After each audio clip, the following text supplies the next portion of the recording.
Welcome to the Speak Your Way to Cash podcast, a podcast where we teach speakers how to land paid speaking engagements and corporate contracts. Each week, we deliver high-quality content that teaches you how to level up your speaking business. Be sure to join the Speak Your Way to Cash Facebook group after having your mind blown by this information-filled episode. Now, here's your host, Ashley Kirkwood, lawyer and professional speaker. This is the Speak Your Way to Cash podcast. Hey guys, this is Ashley Kirkwood with the Speak Your Way to Cash podcast. I'm interviewing Bryan Heathman today, who is the CEO of Made for Success Publishing and the author of #1 bestseller book Marketing Reinvented, a book that was written for authors and speakers with insights on becoming a best-selling author. Bryan worked for 3 Fortune 10 companies and shares his marketing know-how with speakers and authors, including Zig Ziglar, Tom Hopkins, and their most recent Wall Street Journal bestselling author, Todd Stottlemyre. All right. So welcome, Bryan. Really excited to have you here and excited to hear your gems. Yeah, you betcha, Ashley. It's great to be on the show. Awesome. And can you just start by telling us how speaking plays a role in your business and how you got started in the publishing world? Yeah, well, I'll tell you what, as a book publisher, speaking is actually kind of one of the foremost cornerstones of the success of Made for Success. So any opportunity that I get to appear at events will usually lead to some people reaching out and saying, hey, I've got some ideas that I'd like to roll out. And it almost always leads to new business from a speaker's perspective. I've actually also found it pretty rewarding to do speaking engagements and have literally spoke all over the world talking about the process of building books, the process of writing, how to create bestsellers. And so it's opened up just a lot of really neat opportunities. But here's kind of the origin story of Made for Success. So I was at a event. It was probably about 15 years ago. And it was at a summer camp not too far from where I live in Seattle. And I just happened to get bunked with the keynote speaker at the event. So we were roommates at this summer camp for a weekend. So we got to talking about the things that we were doing. He was telling me about the whole business of being a motivational speaker. This guy's name is Chris Widener. He's a New York Times best-selling author, and he's actually had some pretty good success as a speaker. In fact, for a while, when I first met him, he was sort of the backup quarterback for a speaker named Jim Rohn. Jim is somebody that a lot of people have kind of hinged a lot of their philosophies from. And of course, Jim Rohn had a very successful speaking career. So Chris and I became friends. We started meeting off and on at a local Starbucks here in a town called Issaquah, where Costco is headquartered. And after about 6 months of these meetings, we decided to engage on a project. And here's the way it worked. We actually sat down one summer in my backyard and we physically picked up the phone and called 100 of the top speakers in the National Speakers Association and a number of the legendary speakers in the business. So we called everybody. We called past presidents of the National Speakers Association. We called Zig Ziglar. We called Tom Hopkins. We called Tony Robbins. We called Ken Blanchard. We called all these people and we would ask them if they'd be willing to license their keynote speech for us to commercialize in a box that we put together and sold into Costco. And because of that, we got about 100 speakers to say yes. And we started gathering keynote speeches and we started building collections and we got these things into Costco. And it became what I would call an overnight success, where 2 guys and their cell phones started a multi-million-dollar business where we were selling hundreds of thousands of these products through Costco per year. And now, how did you all, because you mentioned that you called, what year was this? That's the first question. Yeah, 2005. Okay, awesome. And then how did you first acquire the relationship with Costco in order to make that call and make that offer to the speakers? Yeah, so the Costco thing, honestly, Ashley, getting the content licensed from the speakers was probably the easy part. Mm-hmm. I'll say there's nothing really easy about it. But the hard part was getting Costco to agree to buy the product. Now, Here's the way it works when you're commercializing a product to Costco. You have to build the product and package it and carry it in complete. So you got to take all that risk before you even get the meeting. Okay. So we took a lot of risk. So we went out, we built 3 products. One was called Leadership Success. Another one was called Sales Success. And the third product was called Verbal Command. Each one of these boxes had 15 audio CDs in them. And we walked it into the buyer, the book buyer. Her name is Penny Clark. And we said, hey, would you be willing to take a chance at this audio product? It kind of fell into the audiobook category in Costco, despite the fact that they weren't audio books, right? They were keynote speeches. She bought them and we tested them in 5 stores, and the sell-through numbers met Costco's criteria. So they went with a chain-wide buy program. And then we would get in to Costco on a good year 3 times a year. On a bad year, we would get in once per year into a chain-wide buy. So did you already have a relationship with the audiobook buyer at Costco? No. Or did you reach out to her cold as well? We went in cold, and there were, I'll admit, a lot of stars aligned to make this whole thing happen. Now, before that, right, I'd worked for some really big companies, and the types of things that I was doing was called consumer packaged goods marketing. So I was good at building products, and I was good at selling them, right? So I already kind of had a rhythm of that type of business. But here's the deal. We got into Costco in 2005, and then Costco got out of the audio CD business in 2008, okay? We then, shifted over and licensed everything to Audible and became one of their top 10 publishers. But here's the funny thing, Ashley, is that as a book publisher, Costco sells a lot of books. I haven't been able to get a book into Costco since 2008. So to a degree, Made for Success, we got hit with a lucky stick pretty hard to have this big ramp up. But what it did for us is it gave us relationship with hundreds and hundreds and hundreds of motivational speakers. So here I am 15 years later, and I've got personal relationships with hundreds and hundreds and hundreds of the top speakers in the world. And every time I sit down and have coffee, or every time I sit down and have lunch, or every time I sit down and go out to dinner with these people, hundreds of people, compounded over 15 years, we talk about the speaking business. Yeah. So I'm like a walking dictionary about what it takes to be successful as a speaker. I've got all this kind of hidden knowledge. In fact, you know what? Someday I probably ought to consider writing a book about that. I bet there's a lot of people that might be interested in the things that I know. Yeah, definitely. And so it's obviously changed quite a bit. From your viewpoint, what is the most profitable way to utilize a book as a speaker? Well, books are a funny thing when it comes to a speaking business. So if you're a speaker, or if you aspire to be a speaker and you don't have a book that you've authored in your hip pocket, you're losing a lot of opportunity. Yeah. It's not just about a book, though. So what a lot of people do is they hear me say those words and go, oh, great, I'll just go out and self-publish a book.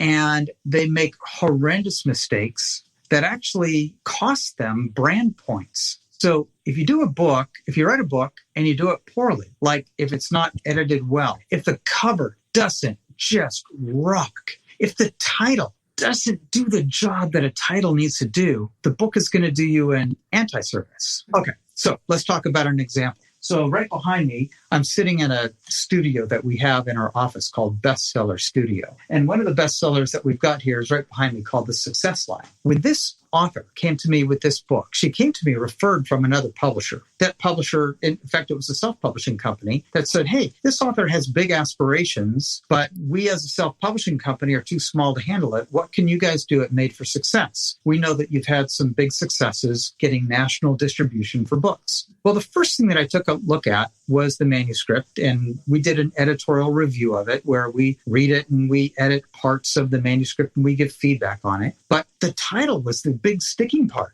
So the title, when that book came to us, was It's Your Choice. It's your choice to be successful. Okay. And I thought, well, I think everybody kind of knows that, right? If you're going to be successful, yes, it is a choice. You got to do something. So you're not telling anybody anything new. But we wanted to create a little intrigue with the title. So we retitled the book and we called it The Success Line. Okay. And then when that author went to get media interviews, in fact, Ashley, just like this, when she was doing podcast interviews, people were like this saying, what is the success line? Exactly. There has to be some intrigue there. Yeah. And then we trained her actually right here in this studio about how to talk about things that we'd bought into about the concept of success that were aligned. what a juicy topic, right? What interviewer wouldn't want to find out, what do I believe about success that's a lie, right? So it's a really fun thing. So there's some fun projects and fun things that kind of come out of this whole process. But for a speaker, writing a book is an important component. Having that book positioned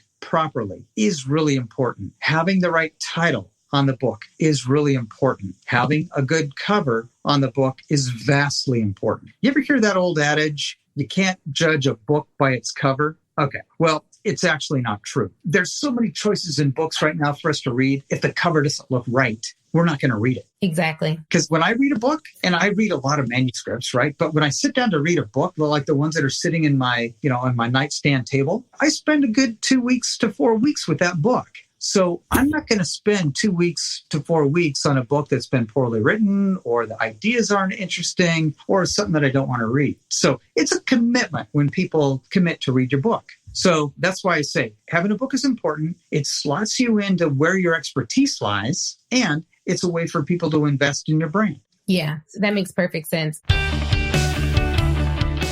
Hey guys, thank you so much for listening to the Speak Your Way to Cash podcast. Real quick, I would love if you applied to work with us at Speak Your Way to Cash. In fact, I have created a short application that would let me know if you are the right fit. If you are a speaker looking to land 5- and 6-figure speaking contracts, you should 100% apply to be in the Speak Your Way to Cash Academy. And here's the beautiful thing. If you get accepted into the Academy, you are automatically able to listen to a 2-hour training where I break down the paid method that myself and my clients use to land 5- and 6-figure corporate speaking contracts. All you need to do to apply is go to ashleynicolekirkwood.com/apply. Go to ashleynicolekirkwood.com/apply. Again, go to ashleynicolekirkwood.com/apply. Now, if you want to make it even easier and you're already on your phone, pull out your phone and text me. That's right. You can now text me directly to apply and to learn more about working with Speak Your Way to Cash. So you can text me at 312-847-4590. Again, 312-847-4590. Just text me apply to 312-847-4590. All right, guys, let's get back to this great episode.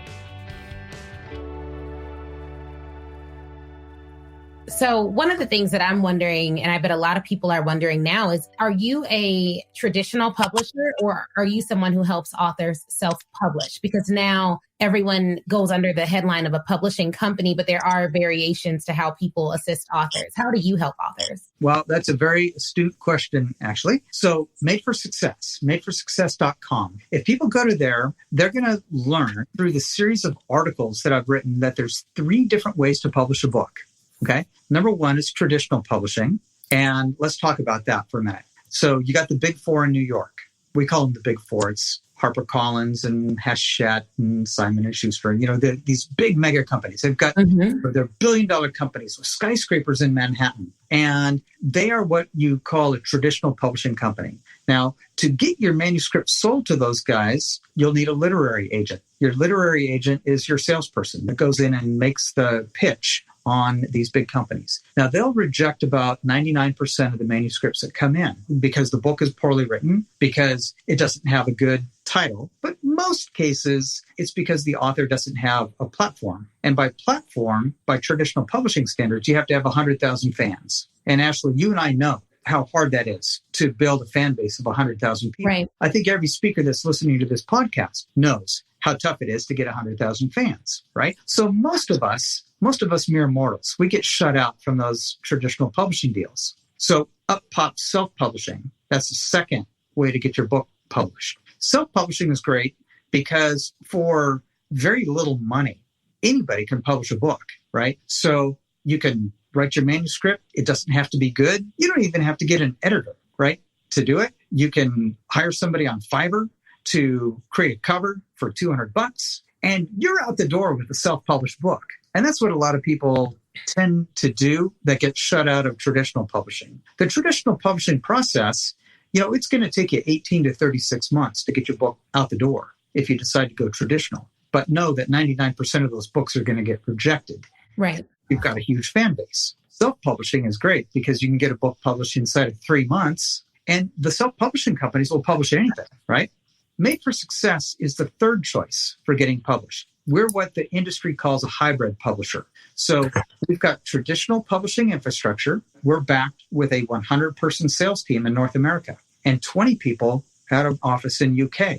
We ship our books into 6 distribution centers. And when we publish a book in a traditional fashion, it takes us a year to publish a book. Okay. The difference is when somebody comes to us with a manuscript and they want that traditional treatment, we provide that to them, but we charge a fee to do it. And we're called a hybrid publisher. Okay. Now, there's 2 things that are unique to today's era.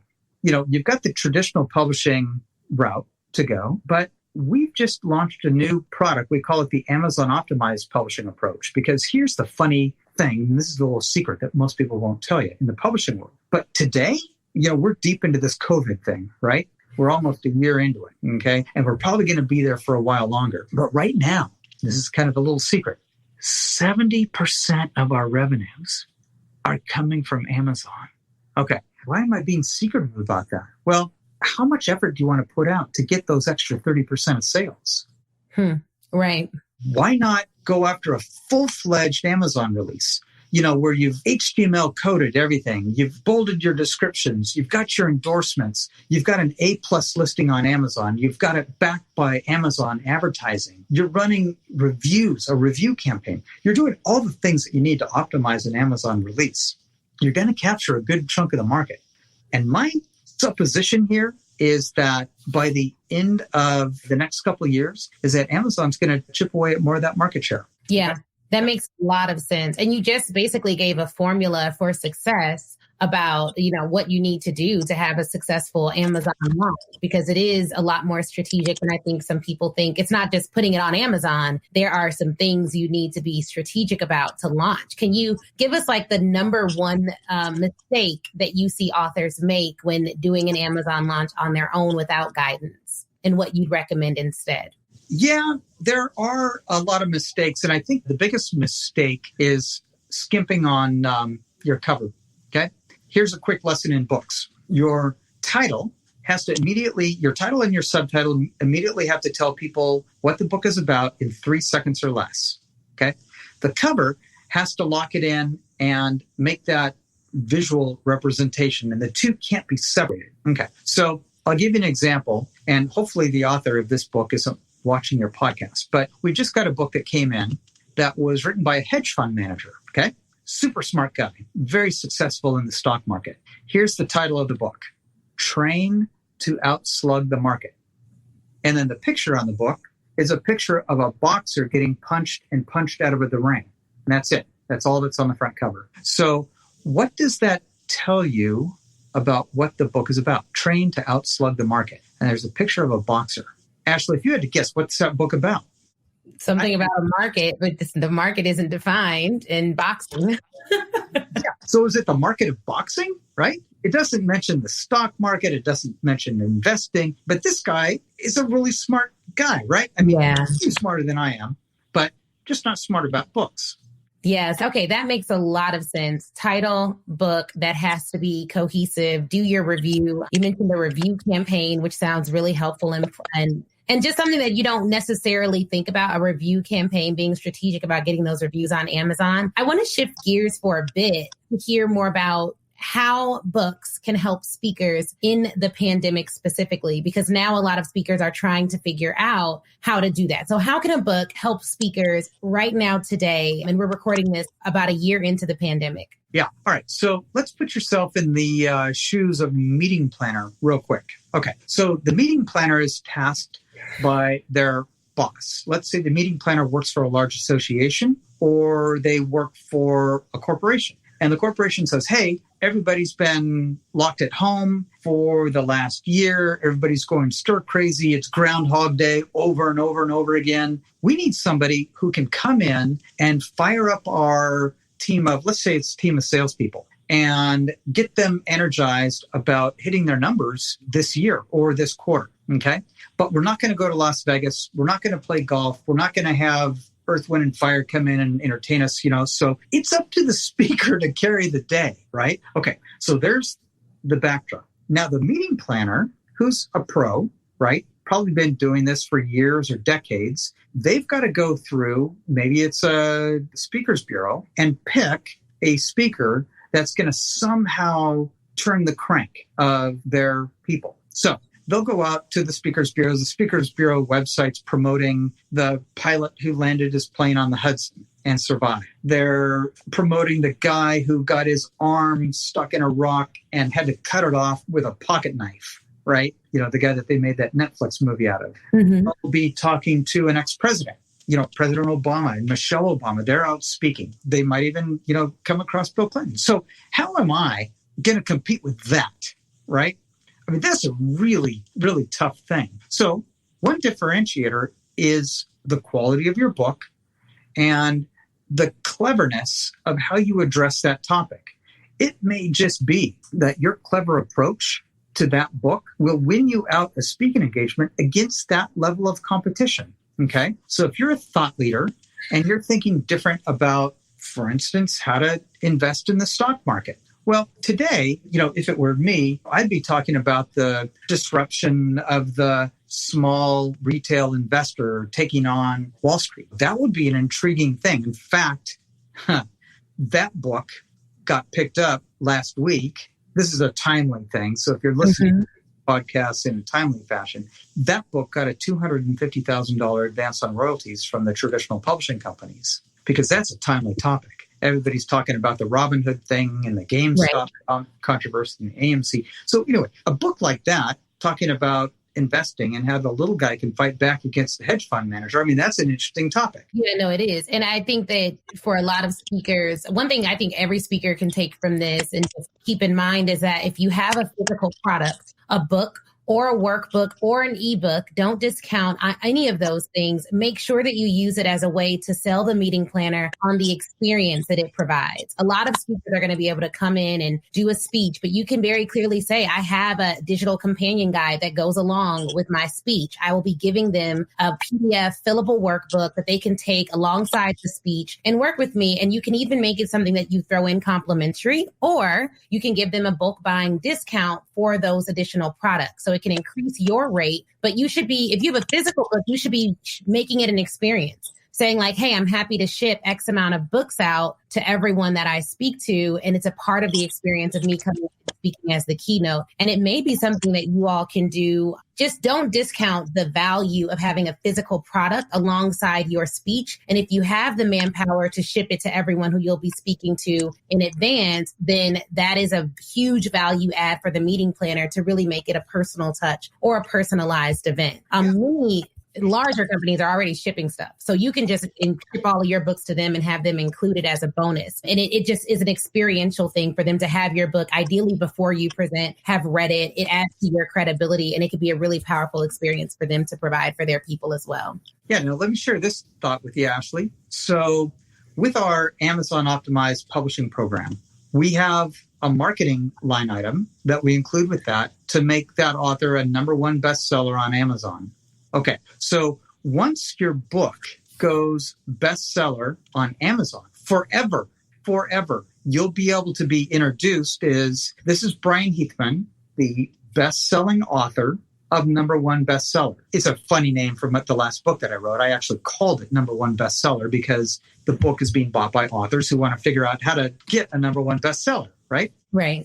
But now, when anybody does my bio, they say, I'd like to introduce Bryan Heathman, the best-selling author of fill in the blank. Last week, we had one of our authors, a guy named Todd Stottlemyre. His book went all the way up to #2 on the Wall Street Journal bestseller list. Now, imagine that credential for just a minute. Yeah. He goes in to do a speaking engagement, or he goes in to compete for one of those speaking engagements against the pilot who landed his plane on the Hudson. And he says, my name is Todd Stottlemyre, and I am the author of the Wall Street Journal best-selling book, The Observer. Okay? It's hard to argue that credential. Yeah. So that's the other piece about having a book and doing it well and getting that bestseller ticket. in your hip pocket, that'll carry through your speaking business forever. And it's probably one of the most powerful credentials that we as speakers can have. Yeah, no, definitely. You've given some amazing tips and things for us to think about today already. How can people get in touch with you if they're interested in learning more about your hybrid services for their book project? Sure. Yeah. In fact, if you visit madeforsuccess.com, that'll give you the whole array of things that we do, all the way from what we call the draft a book experience, where we sit down with you and help you write your book, to getting it published through this Amazon optimized publishing service. But definitely come to the website and check us out. There's plenty of opportunities for you to send me a note to book an appointment on my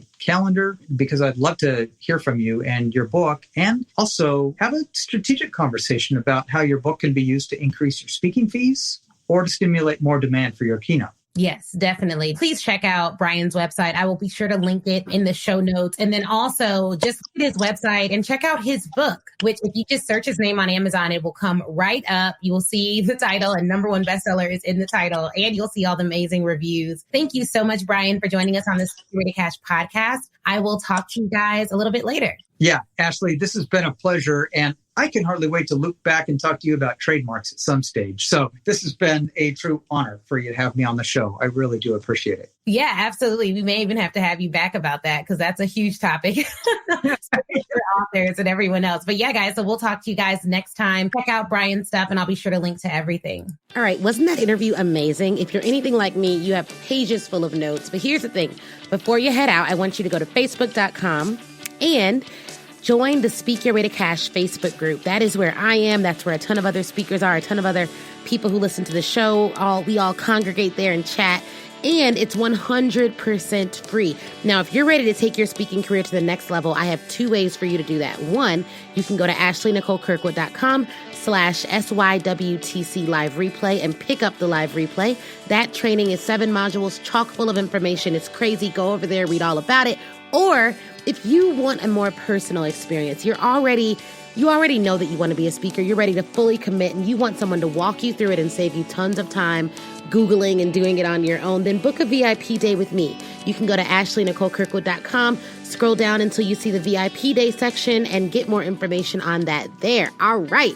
Thank you guys again for watching. Please do not forget to leave us a review. That is how we keep this train rolling and get some of the best speakers in the world to get on this show. So please, please, please leave a review. Shoot me a message on Facebook or Instagram, and Facebook in the Speak Your Way to Cash group, Instagram at the Ashley Nicole Show. And I'd be more than happy to chat with you and say hi. All right, y'all have an awesome, awesome day.